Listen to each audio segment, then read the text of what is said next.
আসসালামু আলাইকুম। বিটিভি বিশ্ব সংবাদে আপনাকে স্বাগত। শুরুতেই সংবাদ শিরোনাম, পরে বিস্তারিত। জানিয়ে দিব আমাদের হাতে থাকা সর্বশেষ গুরুত্বপূর্ণ আপডেট। আন্তর্জাতিক সংবাদ, এবার ইউক্রেনের বিরল খনিজ সম্পদের দখল চান ট্রাম্প। এরপর জানিয়ে দেব ট্রাম্পকে সতর্ক করল হামাস। আরো জানিয়ে দেব ট্রাম্পের দাবি ইউক্রেন একদিন রাশিয়ার হতে পারে। এদিকে ইউক্রেনের জন্য ইউরোপকে আরো অস্ত্র কিনতে বাধ্য করবেন ট্রাম্প। সর্বশেষ জানিয়ে দেব গাজা দখলের পরিকল্পনা ট্রাম্পের গুরুতর অপরাধ বলছে সিরিয়ার বিদ্রোহী প্রেসিডেন্ট। শুনছিলেন সংবাদ শিরোনাম, এখন বিস্তারিত। তবে তার আগে অনুরোধ থাকবে ভিডিওটিতে একটি লাইক এবং কমেন্টস করে জানিয়ে দিন আজকের এই ভিডিও সম্পর্কে আপনার মূল্যবান মতামত। এবার ইউক্রেনের বিরল খনিজ সম্পদের দখল চান ট্রাম্প। এবার যুদ্ধ বিধ্বস্ত ইউক্রেনের বিরল খনিজ সম্পদের দখল চান মার্কিন প্রেসিডেন্ট ডোনাল্ড ট্রাম্প। তিনি বলেছেন, ইউক্রেন যদি তার নিজের ভূখণ্ডে থাকা বিরল খনিজ উপাদান যুক্তরাষ্ট্রকে দিতে সম্মত হয়, কেবল তাহলে এই দেশটিতে সহায়তা অব্যাহত রাখা হবে। এরপর ট্রাম্প হুঁশিয়ারি দিয়ে বলেন, যদি ইউক্রেন এই শর্তে রাজি না হয়, সেক্ষেত্রে নতুন সহায়তা প্রদান বন্ধ থাকবে। তো বটেই, উপরন্তু বিগত বাইডেন প্রশাসনের আমলে দেশটিকে যত সহায়তা প্রদান করা হয়েছিল সেসব ফেরতের জন্য কিয়েভকে চাপ দেওয়া হবে। সোমবার মার্কিন টেলিভিশন চ্যানেল ফক্স নিউজকে দেওয়া এক সাক্ষাৎকারে ট্রাম্প দাবি করেন, রাশিয়া ইউক্রেন যুদ্ধ শুরুর পর থেকে এই পর্যন্ত কিয়েভকে সামরিক ও অন্যান্য খাতে সহায়তা বাবদ ৩,০০০ থেকে ৩,৫০০ কোটি ডলার সহায়তা দিয়েছে ওয়াশিংটন, এবং বিনিময়ে কিছুই না নিয়ে যদি ওয়াশিংটন সহায়তা অব্যাহত রাখে তাহলে তা বড় ধরনের নির্বুদ্ধিতা। ট্রাম্প আরো বলেন, আমার সহজ বক্তব্য হলো, আমি আমাদের অর্থের নিরাপত্তা চাই, কারণ ইতিমধ্যে ইউক্রেনে আমরা হাজার হাজার কোটি ডলার খরচ করে ফেলেছি। তাদের ভূমি সম্পদে পরিপূর্ণ। বিরল খনিজ উপাদান বলুন, তেল গ্যাস বলুন, কিংবা অন্যান্য ভূমি সম্পদ তাদের প্রচুর পরিমাণে রয়েছে। তিনি বলেন, আমি তাদের বলেছি যে ওয়াশিংটন ইউক্রেনের কাছ থেকে 5,000 কোটি ডলার সমমূল্যের বিরল খনিজ উপাদান চায়, এবং কিয়েভ মৌখিকভাবে তাতে সম্মতিও দিয়েছে। এখন শুধু লিখিত চুক্তির অপেক্ষা। 2024 সালে বৈশ্বিক অর্থনীতি ও বাণিজ্য বিষয়ক আন্তঃসরকার সংস্থা ওয়ার্ল্ড ইকোনমিক ফোরাম একটি প্রতিবেদন প্রকাশ করে। সেখানে বলা হয়, ইউক্রেনের ভূমিতে beryllium, manganese, gallium, uranium, zirconium, graphite, apatite, fluoride এবং নিকেলের বিপুল পরিমাণ মজুদ রয়েছে। এইসব ধাতু ও খনিজ সম্পদ বেশ দুষ্প্রাপ্য এবং প্রতিরক্ষা থেকে শুরু করে উচ্চ প্রযুক্তির বিভিন্ন পণ্য ও পরিবেশ বান্ধব বিদ্যুৎ বা গ্রিন এনার্জি খাতের জন্য অপরিহার্য। ট্রাম্পকে সতর্ক করল হামাস। গাজায় চলমান যুদ্ধবিরতি চুক্তি অবসানের হুমকি দিয়েছেন যুক্তরাষ্ট্রের প্রেসিডেন্ট ডোনাল্ড ট্রাম্প। এমনকি ফিলিস্তিনের স্বাধীনতাকামী সশস্ত্র গোষ্ঠী হামাসের কাছে বন্দী ইসরায়েলি জিম্মিদের মুক্তির জন্য আলটিমেটামও দিয়েছেন তিনি।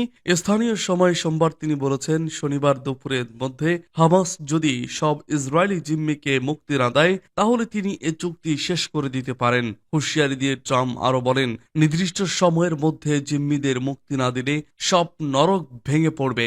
এএফপি ইসরায়েলের বিরুদ্ধে যুদ্ধবিরতি চুক্তি লঙ্ঘন করার অভিযোগ এনে হামাসের পক্ষ থেকে শর্ত অনুযায়ী জিম্মি মুক্তি স্থগিত করার কথা জানানোর পর ট্রাম্প এমন হুমকি দিলেন। হামাস ও ইসরায়েলের মধ্যকার যুদ্ধবিরতি চুক্তি গত 19 জানুয়ারি কার্যকর হয়। এর মধ্য দিয়ে গাজা উপত্যকায় টানা 15 মাসের ইসরায়েলি হামলা বন্ধ করা হয়। শর্ত মেনে এরই মধ্যে 5 দফায় জিম্মি ও বন্দি বিনিময় করেছে হামাস ও ইসরায়েল। তবে ট্রাম্পের এক ঘোষণায় পরিস্থিতি অনেকটাই ঘোলাটে হয়ে ওঠে। মার্কিন প্রেসিডেন্ট হিসেবে ক্ষমতা নেওয়ার পর ট্রাম্প জানান, গাজার নিয়ন্ত্রণ নেবে যুক্তরাষ্ট্র, খালি করা হবে গাজা উপত্যকা, সেখানকার 20 লাখেরও বেশি বাসিন্দাকে অন্যত্র সরিয়ে নেওয়া হবে। হোয়াইট হাউসে সাংবাদিকদের সঙ্গে আলাপে যুক্তরাষ্ট্রের প্রেসিডেন্ট বলেন, যদি শনিবার 12টার মধ্যে সব জিম্মিকে ফেরত দেওয়া না হয়, আমার মনে হয় এটাই উপযুক্ত সময়। আমি বলবো এটা বাতিল করো।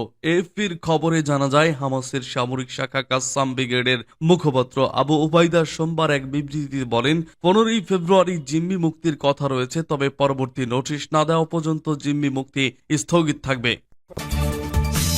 ট্রাম্পের দাবি ইউক্রেন একদিন রাশিয়ার হতে পারে। মার্কিন প্রেসিডেন্ট ডোনাল্ড ট্রাম্প মনে করেন ইউক্রেন একদিন রাশিয়ার হতে পারে। প্রায় 3 বছর ধরে চলমান রাশিয়া ইউক্রেন যুদ্ধের শান্তিপূর্ণ সমাধানের পক্ষে প্রচারণা চালিয়ে ট্রাম্প গতকাল সোমবার ফক্স নিউজকে দেওয়া এক সাক্ষাৎকারে এই যুদ্ধ পরিস্থিতি নিয়ে কথা বলেন। তিনি বলেন তারা হয়তো একটি চুক্তি করতে পারে, হয়তো করতেও নাও পারে। তারা চাইলে রাশিয়ার অংশ হতে পারে, আবার নাও হতে পারে। এই সপ্তাহের শেষে ট্রাম্পের ভাইস প্রেসিডেন্ট জেডি ভ্যান্স ইউক্রেনের প্রেসিডেন্ট ভলোদিমির জেলেনস্কির সঙ্গে সাক্ষাৎ করবেন। ট্রাম্প প্রশাসন বিশ্বাস করে এই বৈঠক রাশিয়া ইউক্রেন যুদ্ধের সমাপ্তি ত্বরান্বিত করতে পারে।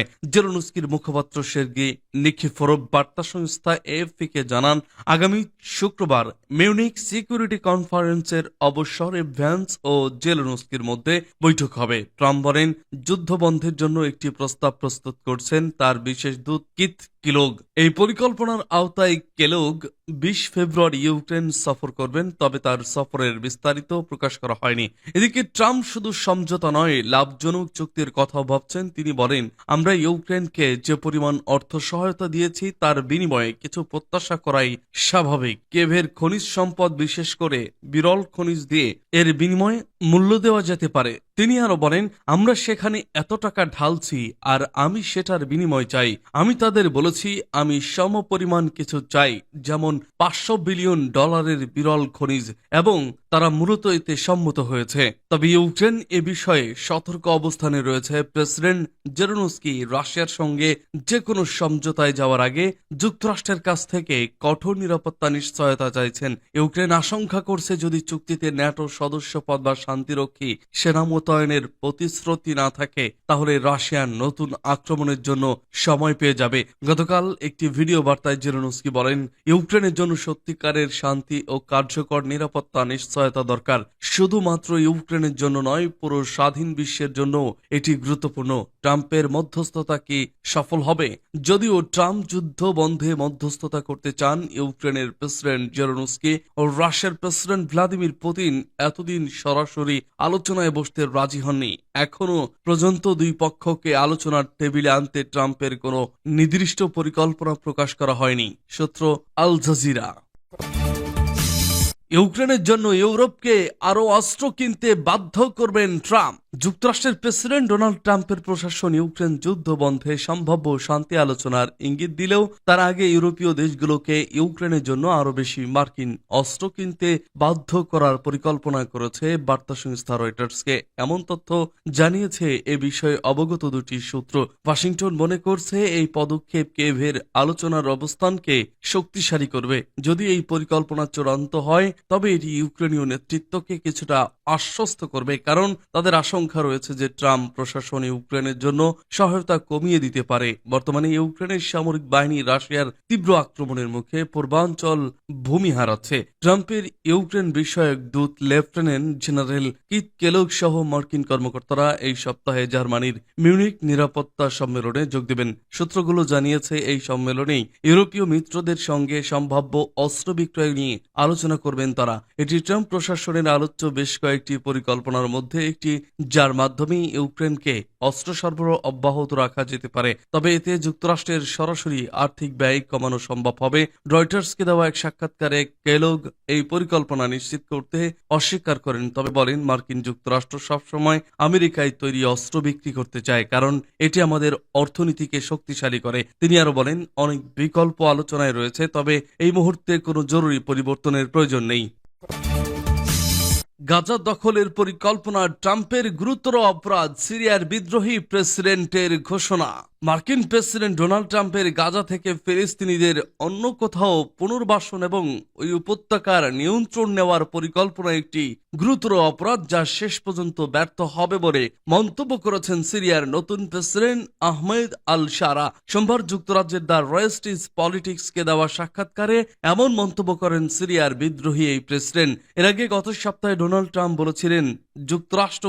যুদ্ধ বিধ্বস্ত গাজা উপত্যকার বাসিন্দাদের অন্য কোথাও স্থানান্তরিত করার পর এর নিয়ন্ত্রণ নেবে যুক্তরাষ্ট্র। পরে এই উপত্যকায় অর্থনৈতিক উন্নয়ন ঘটানো হবে। এ বিষয়ে সিরিয়ার প্রেসিডেন্ট বলেন, ট্রাম্পের প্রস্তাবের আওতায় ফিলিস্তিনিদের আর গাজায় ফিরে আসার অধিকার থাকবে না। তিনি বলেছেন, গাজা নিয়ে ট্রাম্পের প্রস্তাব সফল হবে না। তিনি বলেছেন, আমি বিশ্বাস করি কোনো শক্তি ফিলিস্তিনিদের নিজ ভূখণ্ড থেকে তাড়িয়ে দিতে পারবে না। অনেক দেশ এটি করার চেষ্টা করেছে এবং তারা সকলেই ব্যর্থ হয়েছে। বিশেষ করে গত 1.5 বছর ধরে গাজায় সাম্প্রতিক যুদ্ধের সময় এই চেষ্টা করা হলেও তা ব্যর্থ হয়েছে। হায়াত তাহরির আল শামের যোদ্ধারা বাশার আল আসাদকে উৎখাতের আন্দোলনে নেতৃত্ব দেওয়ার পর আহমেদ আল শারাকে সিরিয়ার অন্তর্বর্তীকালীন প্রেসিডেন্ট হিসেবে ঘোষণা দেওয়া হয়েছে। তিনি বলেন, ফিলিস্তিনিদের নিজ ভূখণ্ড থেকে দূরে সরিয়ে দেওয়ার প্রয়াসে ট্রাম্পের নেতৃত্ব দেওয়াটা নৈতিক বা রাজনৈতিকভাবে সঠিক হবে না। আহমেদ আল শারা বলেন, 80 বছরের বেশি